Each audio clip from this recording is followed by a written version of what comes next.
If I had my absolute wish, I'd be just like I am. So it's not a dress up, it's just I've dressed how I feel.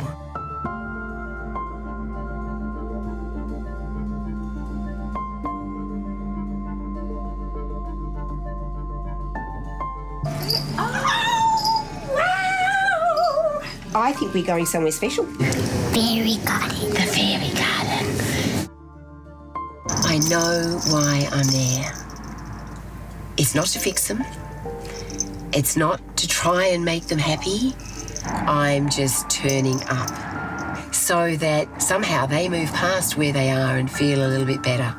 And then in those moments, it's like magic happens.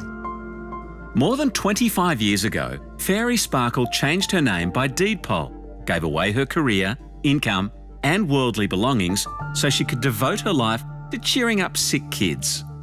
When I was younger, I would have expected that I would have had the picket fence and the kids and the, normal, whatever's normal.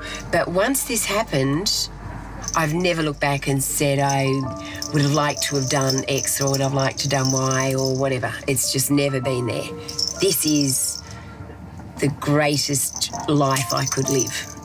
Fairy's home is a tiny pod, her companion a Pomeranian, and she dresses as a fairy everywhere she goes, every day of every year. How many people can live their life and 99.9% of people you see smiling at you? During her visits, Fairy realised a need for natural spaces away from hospital beds. So she started the Fairy Garden Project.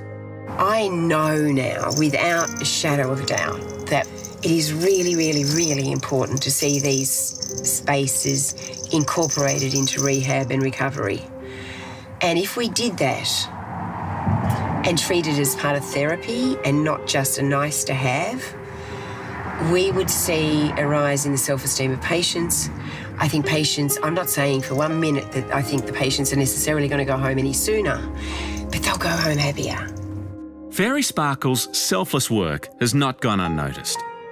When that happened, I was humbled, I was amazed, but I know now I am taken seriously, yeah. Fairy and her trusty companion Inkling continue their work every day. She makes no money, but is wealthy beyond imagining. Because I wouldn't be where I am today, knowing what I know, understanding what I know, having the trust that I do, if I hadn't have lived that.